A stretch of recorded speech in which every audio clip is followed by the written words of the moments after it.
What's up, everybody? It's Jeffrey Lyles, welcoming you to another installment of Lyles Movie Files. I'm back at it again, and joining me, as always, is the little brother Jayce. How are you, bro? Shot? I am doing well. I'm doing well. It's About today, very. enjoy the day off. Good times. So, what are you doing on your day off? I'm going to watch the worldwide phenomenon of Eternals tomorrow. I don't know if it's There's fair to call it a worldwide phenomenon. it's top grossing movie all over the world, so it must be great, and everyone loves it. It made 161 million globally its first weekend. Hey, that's some good numbers in pandemic world. Like, I don't know. Nicole Kidman keeps telling me the pandemic is over, and I'm safe to go back to movie theaters to help her that's get good. another $1 million paycheck. But that's only because she's like got that whole empty theater by herself. That's the only way I want to watch a movie. Like, come on. Yeah, man. I want to watch a movie without a mask. As soon as that point happens, then I will be happy to embrace going back all the way to the movies. Until then, I'm going to watch my happy tail at home. But so one guy's trying to make good after showing his tail a little bit. That's the one and only Vin Diesel. And he is realizing maybe he erred. Maybe he was a little bit out of pocket. So now he's offering up the white flag to one Dwayne Johnson. Hey, bud. Hey, what's up, man? Listen, I don't know what's going on. You know what I'm asking. You know how it goes.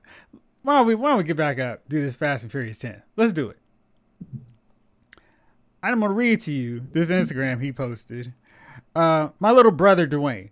I don't know if that's the best start.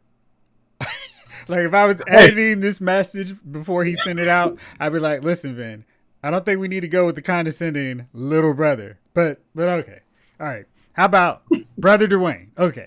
The time has come. The world awaits the finale of Fast 10.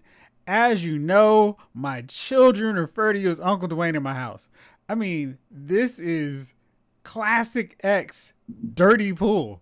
He's going, little brother, my kids are calling for Uncle Dwayne. I mean, wow. It's like there's a we are checklist. king. Like, my kids don't wonder where you are. Yeah, they're wondering where is Uncle Dwayne. There is no holiday that goes by that they and you don't send well wishes. I guess that means he doesn't send well wishes. But the time has come. Legacy awaits because clearly The Rock's legacy has not been defined by his time in the WWF or his very successful Hollywood movie star action hero career. But okay. I've told you years ago that I was going to fulfill my promise to Pablo. That's number 3 in case you're keeping score at home. So you're my brother, my kids, and I'm going to bring up our dead friend Paul Walker. So if nothing else works to guilt you, I'm going to go Paul. I'm going to go full Paul Walker here and be like, listen, this is it. I swore that we would reach and manifest the best fast in the finale that is 10. I say this out of love, but you must show up. Do not leave this franchise idle. You have a very important role to play. Hobbs can't be played by no other, not even John Cena. I hope that you rise to the occasion and fulfill your destiny. It is your destiny. What do you think about this? Again, when I saw this, I was like, you know what? I respect. I mean, I want to mess with Vin Diesel for just like, man, the heartstrings are playing. But you know what? He did that in a public Instagram post after all the feuding and all that. He said in public, like, "Hey, I want you back." No, not in a DM that somebody could say 10 years later that I got and I just didn't read it. He's like, "Hey, guys, I want him back." Like, from whatever I said, whatever was said, let's make bygones be bygones. I'm willing to put some money on the table to make sure Rock can get on the phone. Okay. I respect. Now, there's one thing missing in this entire post: an apology. There's literally Oh, nothing nothing that says, listen, I'm sorry for my role in all this beef. I'm sorry for getting poor Tyrese dragged into this too. Let's make amends. I apologize. Mi hermano. Let's do this thing for Pablo. Okay. Now we all know it's men. If we actually reach, we ask, we're putting out the hand. We talk about the apology, in private. But if I'm saying it out in the world that hey, I need your help, that's a cry for help. So I respect it nonetheless. That apology, they'll get to that privately. They'll come on sitting on the red carpet, take some pictures like, yeah, it's all good. I'm glad I'm back, man. They'll work it out. But hey. Okay. All right. Now, speaking of things that maybe did not work out, and I was smart once again. I stuck with it with How I Met Your Mother, like an idiot, like a buffoon, moron, hoping it would get better. I bailed on Heroes because I said, nope, I see where this is going. And this time, dear brother, it's on you because you decided I can take this one for the team. So please, if you will, talk about the little series that is finally over, is now out of its misery with Supergirl. Yeah. Once again, I really enjoyed Melissa Benoit's portrayal of Supergirl. I think easy to say she deserved better than to make her a show where it's Supergirl when she's obviously a woman, which makes no sense on the whole Supergirl thing. And then they have to kind of basically portray her that she's not been chilling for 16 years while Superman's been doing her thing. And then magically she's a superhero in one city and everybody else, no one ever asks, like, hey, where's your cousin, Supergirl? Don't worry, I can handle this. Oh, we knew. We were just asking. Just making conversation. Man, you are Superman. I mean, we just want to make sure y'all aren't really trying to take over the world. Like, we saw the rest of the Kryptonians coming. But we thought you could handle it, and you did, so we weren't really that surprised. Supergirl had to call up like 10 super friends, so whatever. But nothing that. So I digress. But the finale season had her against a Mixelplix kind of fifth dimension imp, which was kind of like, all right, we're from all over the season, all the series. It was kind of, this is what you're gonna get. This is her big bad for the finale final season. They changed it up, thankfully, by the ending. Got Lex Luthor, John Cryer's Lex Luthor. He was a little different, than he was in previous season. He wasn't the smartest guy in the world, which was definitely different. Did something happen from, what was that, Crisis that changed him? Or just bad routing? Crisis, I think the only thing that happened was he didn't know that all the Super Friends identity. Oh. But he still was. Because remember, at one point he had the goggles to make sure the whole world loved him, and that was after Crisis. Oh, I see. Okay. Yeah. So, but he came around at the end. They him and the fifth dimensional imp tried to take on Supergirl and the Super Friends, and then once again you figured out. Once again, they made a show about Supergirl so much more about the Super Friends than it was about her. It was like, if you watch Justice League, you saw how they actually needed Superman to win. This one kind of seemed like Supergirl really needs all of the rest of them, even against somebody kind of maybe not on her power level, but it almost like they almost try to do stuff almost to diminish her as being what they wanted as a super being in the show. Always conflicted and kind of how I don't know if you guys remember Kill Bill, when it was like when Bill was saying, "Hey, Superman is who he is. Clark Kent is the costume."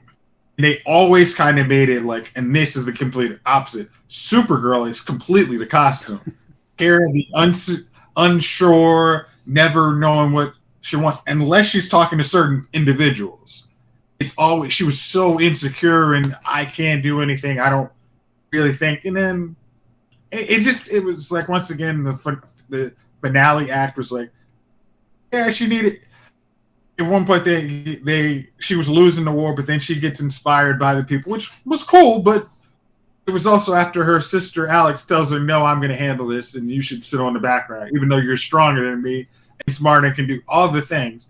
But I'm going to go rescue my daughter by myself and dang the whole rest of the world because I just know what I'm doing." Hold on, before we go any further, I think one of the show's major failings was when they decided, oh, the people like Alex, let's make her a super powered character too. And let's put her as a sidekick as opposed to running the DEO or just being the second in command of the DEO. Because it was like, all right, we have Martian Manhunter, and okay, if you don't want to keep him there, that's fine. But I mean, why was there a reason why Alice just couldn't be the DC TV Nick Fury, running everything, running the secret organization, and just doing her thing? And then they were like, oh, let's give her this crappy makeup, this lousy paint roller eyeshadow thing that she's got going. That seems way more trouble than just putting on a blue and black mask, by the way. Well, I mean, even though it was basically a gauntlet that gave her power, but it was also out. Remember how stupid it was when Oliver Queen was running around with makeup on? And he was at least running around and doing stuff in the dark. Yeah. She's out in National City with basically some foam roller of makeup on. It was just like, this isn't logical. But again, her identity is not that big a deal because no one cares who she is. I mean, when she was running, the secret organization, that was always a subplot or side story that they could have done for her, Alex, that they meshed whenever they needed to. And when they took the DEO out of it, it was just like, so what is her purpose? And she quits the DEO to have a family, but she didn't decide to do that until this season, which thankfully they rectified that. It was once again the bigger scenes in the finale were more Alex and James. I'm blanking on James Olsen's sister's name for the show. Throw-in sister.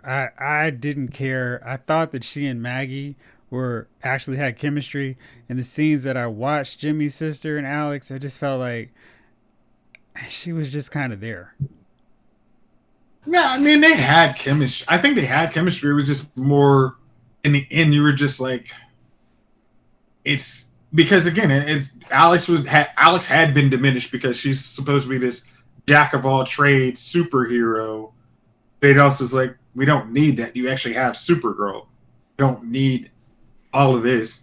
And James's sister was a therapist, but then she was a military vet therapist, and then she's the second in command of a plan to brainwash everybody. And then she became, after that was over, she became a social worker. Oh gosh. No.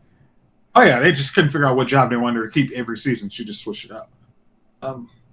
It was in, like I said, the fact that the bigger scenes in the finale were much more about James's sister and Alice was once. It was what I was telling you. It wasn't like, hey, because like we brought back what's his name? When? James? Oh, we brought James. We got James Wood. We got talking about Monel. Yeah, we brought back Monel, and Monel was in the show for about 5 minutes. It wasn't like, hey, Kara, after I almost broke up my marriage the last time I was here, hey, I'm not even supposed to be on this world because literally, if I'm on this world, it's supposed to be poisonous. But we forgot that part of the show because we just need to have him here. We're not even going to give him like the little suit that we've given Kara when she has kryptonite poison. We're just going to be like, we're not going to explain it because we forgot about it. Yeah, you should too. He comes back. And no professing of love, like, hey, I got rid of that pesky Saturn girl. You want to come back to the future with me so you can be Supergirl here? No, we're going to have it. So your big reveal is you're going to ditch the glasses and live your authentic self and get rid of Kara and tell the world you're Supergirl. And also the editor of Catco because Cat Grant bought the paperback. Whew, I'm sorry. I just had to stop because my eyes were rolling too far back. So I had to pause and get them together. Yeah. So the absolute, there's so many choices. There's so many options to choose from. But of the 1B, worst decision that Brian Michael Bendis did when he was butchering Superman over at DC Comics was to make Superman or Clark Kent reveal, hey, I'm actually Clark Kent, a reporter at a newspaper. So you guys should never trust anything you read at the Daily Planet because clearly we have a bias and I've been creating my own news.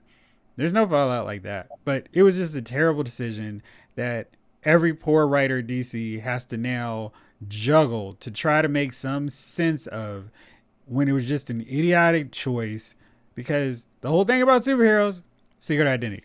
So in Tom Taylor's Superman, Son of Kal-El, the very first 4 issues, he had a guy bomb the Kent farm because that's what you do. And that's why Superman would never do that.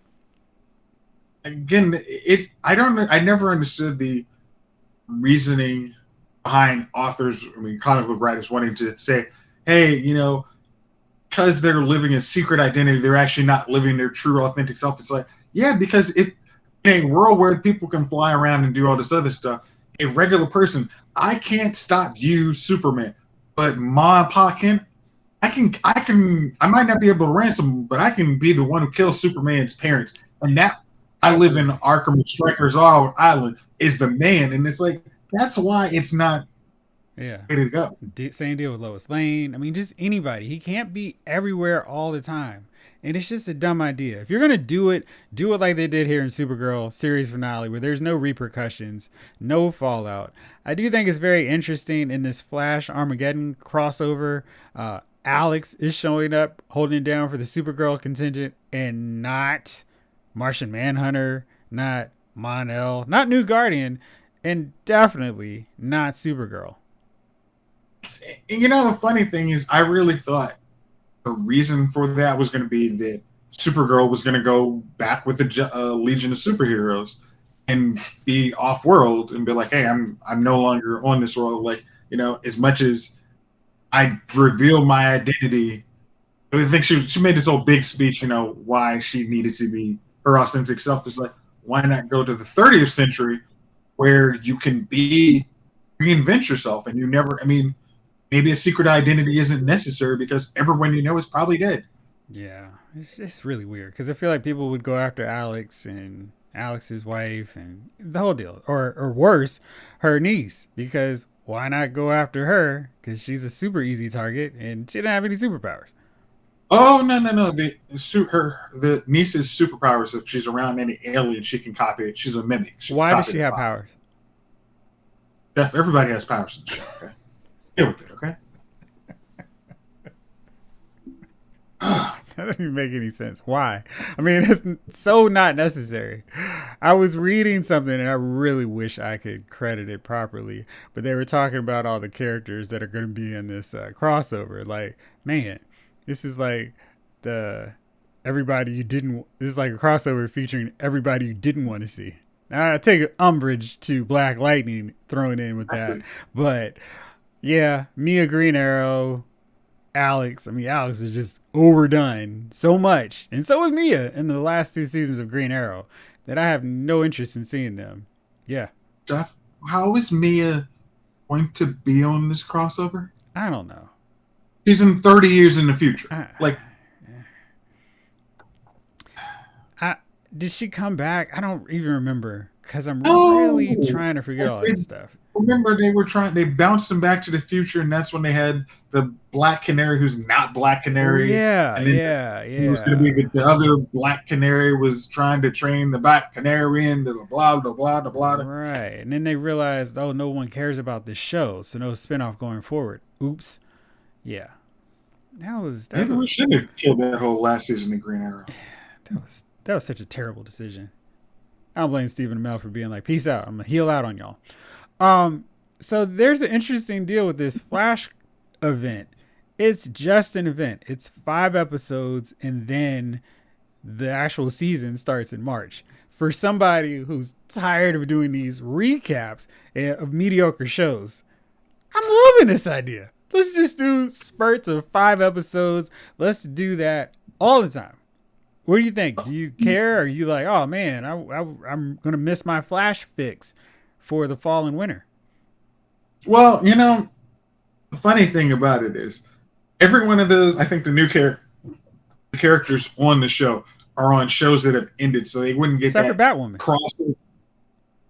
Okay. Most of them are getting a crossover bumper pay, so it probably is very budget friendly. So they do 5 episodes and come up with one bad guy that they can probably beat, and not the end of it. Hey Barry, just run, and actually come up with a cohesive storyline. And it should. I'm hoping it should be good. Now, are you actually suggesting that you didn't finish watching that trailer and did not hear Jefferson say, "Run, Barry, run"? Well, I just said it won't be the end of it. Hey, Barry, just run. He's just telling him like at the beginning. Hey, Barry, run over and get us some coffee. It's not run and now you'll beat the bad guy. It's like, hey man, we're meeting at the clubhouse, man. Get on over here.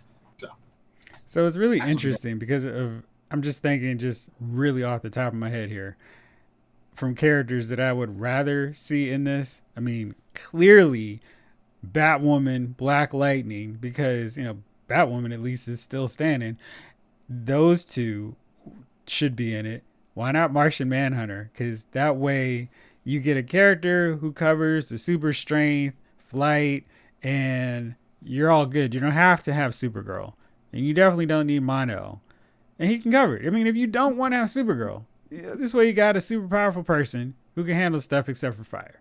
And let's see, from the Arrow universe, I mean, I'm trying to avoid making this just an all black crossover, but whatever. That's the problem. I think why they didn't have Martian Manhunter, because is Diggle in this thing too? I don't think I saw him there. Think so? I don't think so. So let's see, if we don't use him, not so Mr. Terrific. Could use Road Dog. Wild Dog. Wild Dog. Yeah. They could throw in Oliver's sister, the other one. What was her name? I don't know. Well, we've got Mia, and everybody loves Mia. Not so much. So yeah, we got them. I really understand why we're not getting my man Superman in this, because it's like, nah, we're working on a quality CW show here. Can't deal with that. Can't deal with that now. Yeah, if the budget doesn't say that, I don't get out of bed. Sorry.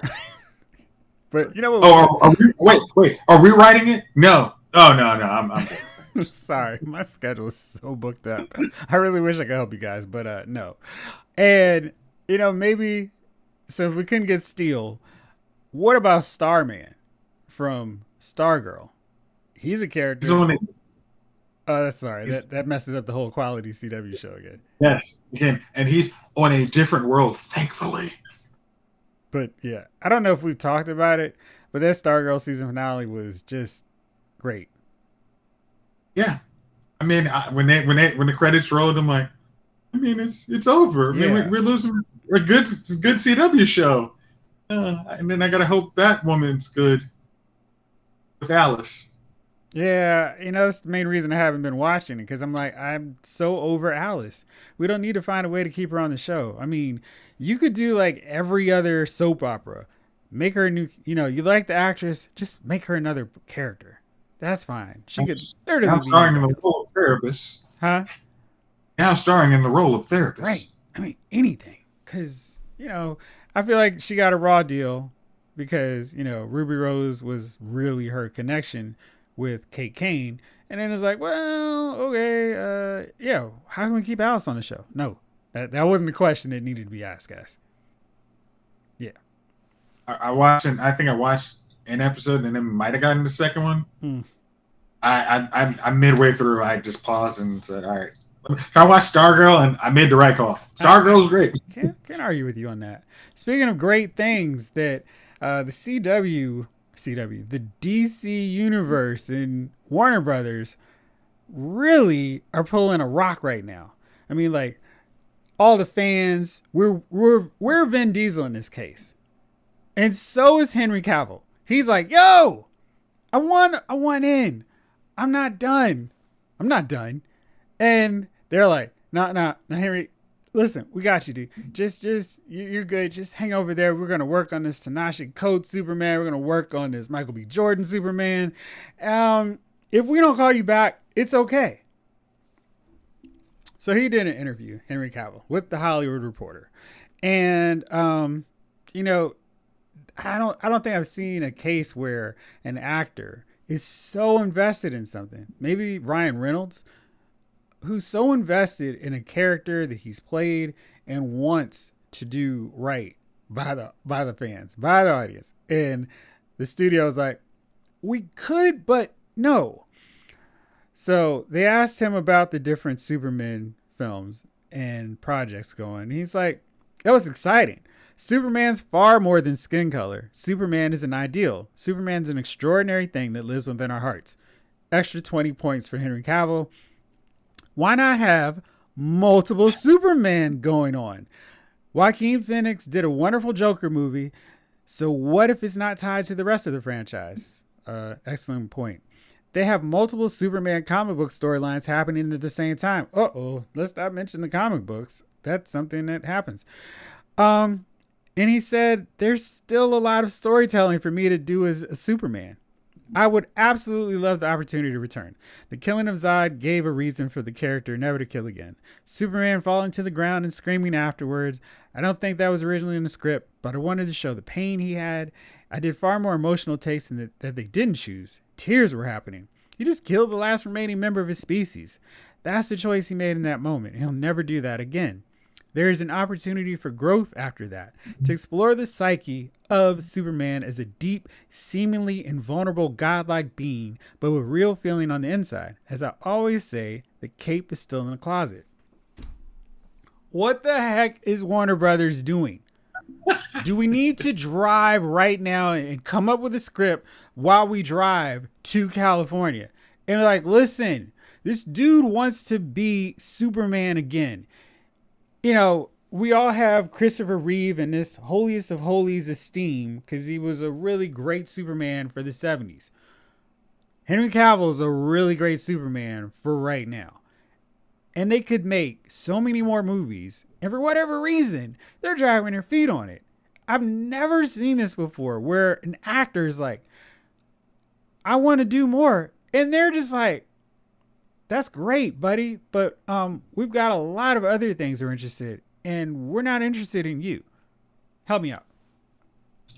The weirdest thing, I think it would almost take The Rock telling them, hey, I want to work with him, for them to actually do it. I think that's the only way they're actually going to. It's like, no, it's like he's actually a big enough dude that we don't have to CGI. He actually put a good enough thing. I want to work with him. Unless it is somebody, an actress that like really being a pulling him to the next movie. There, I don't think one of us just like, well, we didn't like the Snyder, but it's like, again, if you don't like Snyder, then you have to get rid of Gal Gadot. You have to get rid of Jason Momoa, Ezra Miller. Like, you can't have. It's like, oh, and you're going to use Flashpoint. It's like, but again, it's like, why stop goods? I mean, it seems like if the guy is like, yeah, it wasn't that great at the time. If he was trashing you, feel free to cut him loose. But he's like, hey, guys, I have ideas, and I don't think all my ideas are trash. And I think as you see DC fandom trending, you also see Save the Snyderverse trending. Also, maybe think of that synergy somehow, make that work. Because I mean, I am the Superman of that storyline. So if you want to come up with a Flashpoint, there's no reason to exclude me. It's like I wasn't bashing the movie. I wasn't, and it was like, and maybe I was a little too vocal on, restore the Snyderverse. But again, you did restore the Snyderverse. So what again is the problem? So was Jason Momoa. I mean, was he on video with Ray Fisher every 5 seconds? Like, hey, Ray, you really got a case on them. I didn't see it. So again, what is their deal? It just is inconceivable how they're just like, we just don't want you. We don't care. We want to move on and start this whole DC universe. But we say there's a multiverse, which we can have storyline, but we just don't want you. Yeah, it's a terrible decision because Marvel's like, maybe we could do Eternal prequel series on Disney Plus. That could work. Or we could tell this story. How about a spinoff of this character? Yeah, let's do this. Oh, this is totally off the wall. Yeah, let's try it. Warner Brothers like, well, I don't know. We don't have a good idea, but I think this one will work. I'm, again, as I always say, I hate bashing DC, even though they deserve it. But it's like, let me get some money and I'll buy it. I will give me like 5 films, in a year. Because let's be honest, there's enough properties to make 5 films that aren't conflicting with the Marvel schedule. And like, hey, let's look at the results from yours versus mine. I think I'm gonna have a better product. Just straight up, like, hey, okay, Shazam, you guys do your thing. Patty, let me see the script before that Wonder Woman 3 comes out again. And no, we're not gonna set it at any wacky time frame. It's gonna be 2022 or 2023. We're not going back to the past. Sorry. After what happens in Flashpoint, go. Right. Figure out your story. That's your starting point. Hey, Batman, give me a Batman where we actually have Batman versus Slade Wilson, who knows his identity, and a Predator actually knowing your identity of that dude. And it's crazy because they have stuff there on the table. Slade versus Batman, the Injustice League versus the Justice League. They have things. Henry Cavill wants to explore Superman's emotions after killing the last Kryptonian. Hey, maybe there's more than one Kryptonian. Oh, here's Supergirl. Oh, look, here's a dog from space coming down. I mean, it's just like, dude, what are y'all doing? It's so easy, and it just seems like they're deliberately making terrible choices. It's like you have movies. All you have to do is write the dialogue around it, and you should stumble into good movies as long as you don't make stupid moves. Yeah. Like, hey, yeah, this is a constant discussion, and we're never gonna find any satisfaction with it. So keep drinking, bro. All right, so on Disney Plus, they are going to put out new versions of 13 films. I'm not sure if we've got the list of these films yet. I think it's one of those deals where we'll find out as Disney Plus Day continues. But we're going to get the IMAX presentation, which means we're going to get the grandiose, wider screen look, even though most of us don't have IMAX capabilities at home. But on the screen here, you can see how much different the IMAX is versus what we're seeing on a normal presentation. That's cool. Clearly, all 3 Captain Americas need to be on this list. 2 Guardians, 4 Avengers, Black Panther. That's the example they have. So clearly that one. Thor Ragnarok. What else? Let me ask you this. Do they have Endgame on there? No, I mean, come on. That'd be stupid. I said the 4 Avengers films. So okay. Well, I'm going to say a bad rumor because that they did is there any reshoots from these movies, or is it just getting IMAX? What do you think they're doing? Like a special edition Lucas cut? I'm hoping there is. I want to see the same movies just in letterbox. I mean, in HD, like extra HD. I'm gonna watch them anyway, but I just hoping there's not additional footage or edited footage that may not satisfy all viewers. What edited footage are you referring to? Again, this is a bad thing. Older movies? No. Again, this is when you sometimes click on the clickbait just because you're like, I hope you guys didn't do this. But there was some thought that they did the Avengers Endgame scene where it was all the female heroes, and they edited that and did something different. I'm like, I don't care if anybody thinks it was pandering. I think, hey, it was cool seeing them all doing their thing. I never got the whole uproar about it. I never understood that because it's like, what action movie do we not see a bunch of dudes all together on screen? The one time we get a bunch of women, it's like, oh no, where are the pitchforks? It's like, that's stupid. And The Mandalorian did it really cool too in The Rescue, which I happened to stumble into watching again. I mean, it's just like, if you have good characters, whatever. And I don't think it's pandering if you just so happen to put all the women in one scene. Just who cares? Again, the boys did it, and everybody was like, that's how you do it. It's like, it's literally the exact same thing. They just are more violent. It's like, what's the difference? That was great. That was an epic beatdown. The target was not. There was also the target. Yeah, you deserved it. Yeah, So. you got that coming, sucker. Yes. So, speaking of which, I cannot wait for season 3. Hopefully, that will be coming very soon. Red Notice is coming up on Netflix this weekend, starring The Rock, who's still apparently working on his legacy, Ryan Reynolds and Gal Gadot. So this is a clash of Black Adam, Deadpool, and Wonder Woman. Who's coming out on top? Wonder Woman. Yeah, exactly.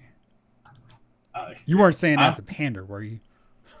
No, I just still again I grew up listening to that song and it's still one of my favorite theme songs of a TV show. Absolutely. All right, so tonight is the night. It is decision day.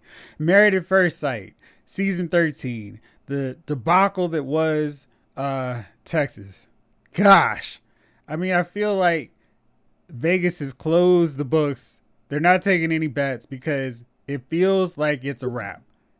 I felt like it's been a wrap 3 weeks ago. But what are your predictions for all these couples? Let me just break them down. Let me go Rachel and Jose first. Let's do that. Let me just knock that out. Okay. They couldn't even come up with fake drama like we may not stay together.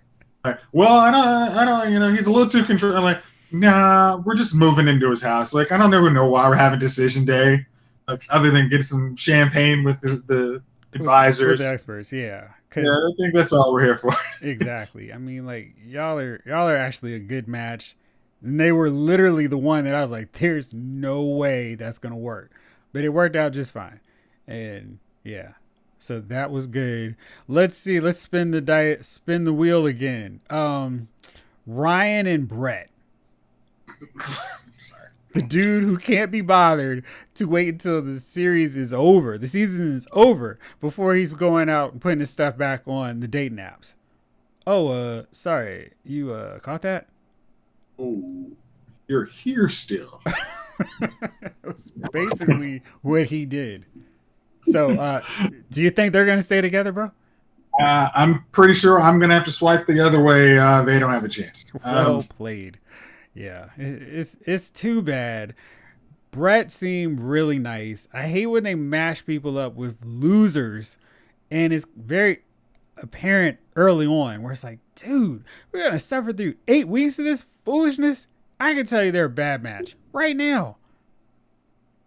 I mean, like none of these guys. I'll jump in. None of these guys are bad. Like the ones from what was that, Atlanta? Who was in Atlanta? Chris and Paige. Chris was trash. Yeah, I mean, like none of these people were that bad. But it was like, I mean, like Brian just couldn't figure out how to. I mean, like he couldn't figure out how to. I mean, he needed to grow up a little bit. I mean, like his sister was like, he needs to grow up. I mean, so if he could have grown up, he would have probably been an okay dude. But it was just that wasn't what he wanted to do, and I looked like when he would like kind of showed like, hey, her here's how she keeps her bedroom. It's disgusting. I'm like, you could kind of call her out on that, man. And trust me, you need to. Everything's like, hey, we need to, can we clean this joint up? I know you sleep in it, Let's at least get into one argument of substance. Like clothes have an interesting feature. They can be folded. It's like, hey, when you're finished after you're done working out, clothes go in the laundry bin, and not the floor. Them. Yes, I mean, it was like I hated his lack of effort. He reminded me of Zach, where he's like, "Yeah, I'm gonna go back to my place." It's like I need them on this show to come up with some rules, so everyone has to commit, right? Like the experts need to get the keys of everybody's place. There's no, here's the home I grew up in. We're going to take this, we're going to take that. Maybe they can wait till that. And then the experts are standing outside and they take the keys and they don't get them back until after. Because that will eliminate this whole, well, I don't like you very much, I'm going to go home. Like some of these dudes this season. Let me say this. Like, I can understand, like, I need a little bit of space. But that's when you go to a bar. Like, hey, I need to go. I mean, you're living in your hometown. Hey, I'm going to go to a bar. Have some dinner with my boys, and then come back later on. Like, do it like real married people do. They don't have a single spot. they just deal with it. They go upstairs, they go to the basement, they go to the bathroom. These jokers are like, I'm gonna go back to my place. And also, they need to eliminate these second bedroom apartments. Yeah. Well, let's say it now, because it's like if you're not giving some of these people a big enough bathroom or two, and that's a hard transition. I would assume They can give them an extra bathroom, a half bath, whatever you need. But they're doing this. I'm sleeping over at so and so's place, so I'll have my room and you have your room. Or they could do it like Big Brother and make the other bedroom like a have-not spot. So the second bed is just super uncomfortable. It's like hanging at an angle and it's like janky and it's like it creaks every time you move. Like maybe they could just do that. The second bedroom is just a crappy, it's like getting all the, so if it's during the winter time, it's super cold, there's no insulation. If it's in the summertime, it's just humid and mucky and you're just covered in sweat as soon as you leave it. Tell you what, do that instead. I think the funny thing is like because even like if you just need a room for a timeout, you can go hang there. But you can't go sleep there. You gotta like, all right, I gotta make my peace. Like that would actually make it a lot more interesting. Like, okay, once you commit to this, we're gonna need after you do the home visit. If you don't have pets or anything, we are taking your keys. You're making sure you pay. We're giving you your checkbook so you don't have to go back there.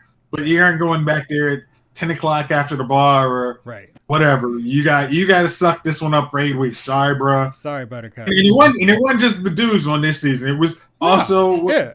I mean, everybody had their escape valve and kind of used it a little more than there's times. No in emergency break glass. As in the immortal words of Darth Vader, there is no escape.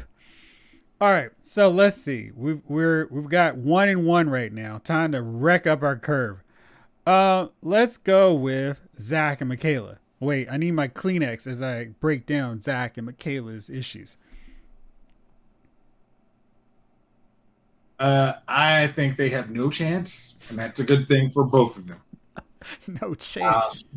You've got no chance.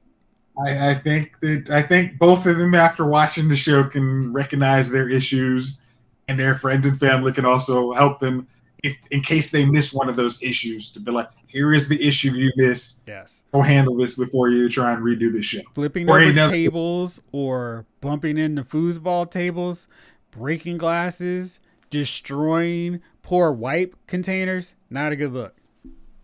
I mean, honestly, I don't think I've seen this show where I felt for somebody. I'm like, if you had like a 9-to-5 job, you may get fired based on your performance on the show. And it was like very much, I really felt for Michaela. I'm like, as a realtor, you kind of, hey, my realtor might be crazy, but she gave me a great interest rate.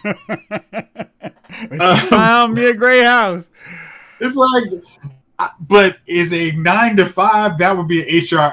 Michaela, we're going to need to see you. Yeah, you didn't really represent us well, so we're going to let you go, okay? And I didn't even mention your name, but it doesn't matter. It's okay. Yeah, and Zach, gosh. First off, I'm gonna need to contribute some money, or GoFundMe to get that dude a razor or a shirt.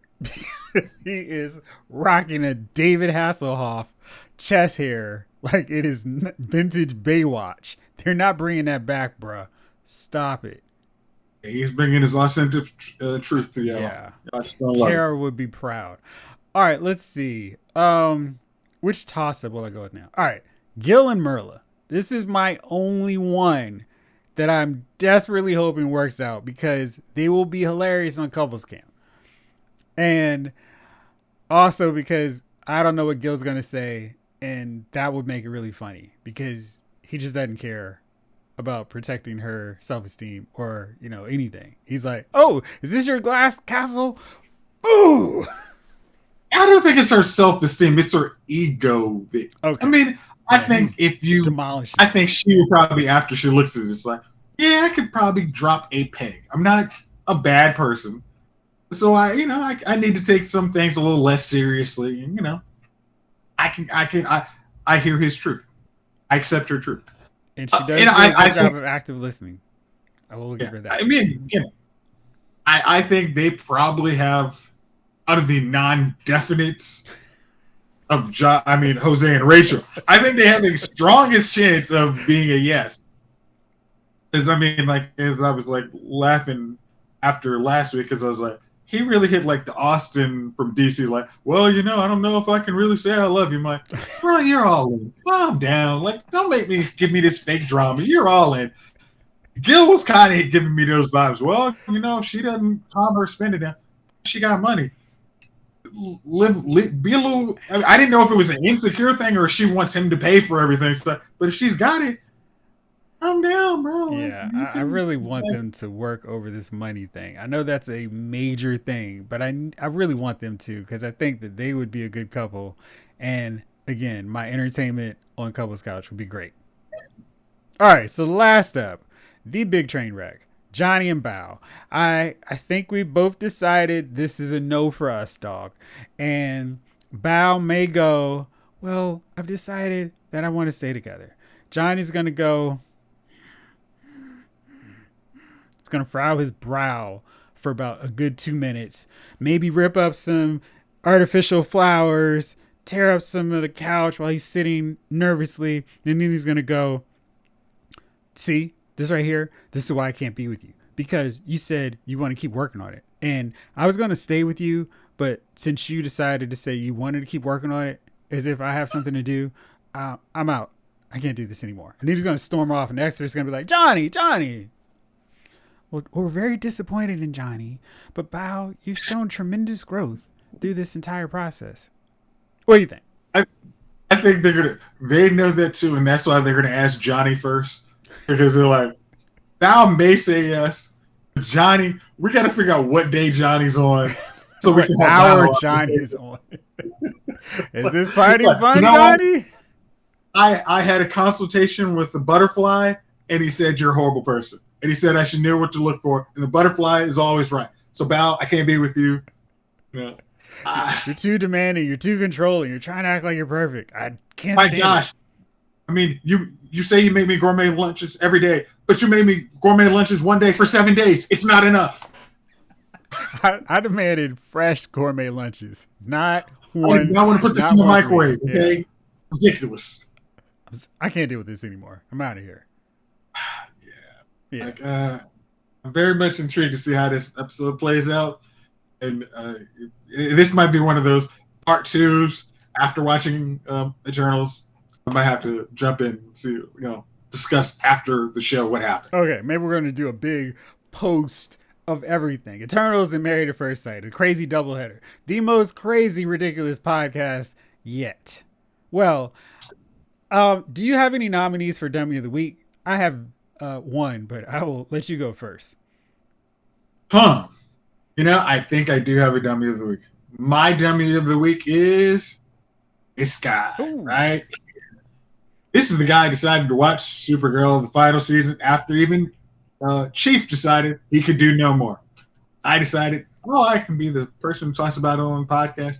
And every episode, I'm like, wow, our listeners better enjoy this because, man, this is painful. So for suffering through these many 15 hours of this questionable show this season, I am 100% the Dummy of the Week. All right, well, let me see. I'm trying to come up with some dummies, but there's always the good old standby of Kanye West, because now he wants to get back with Kim. But maybe he's got a new girlfriend, and maybe he's changed his name. There's always something with this guy. And Kanye, I thank you as always for being, if there's no other dummy in the world, you, my friend, continue to prove to be a consistent, reliable check mark in that category. Yeah. All right, well, Bro Shot, it's that time. It's taping. It's all or nothing. So let's get into it. Thank you, as always, for rolling with me. Thank you all out there for listening. This episode of Lyles Movie Files has been filed.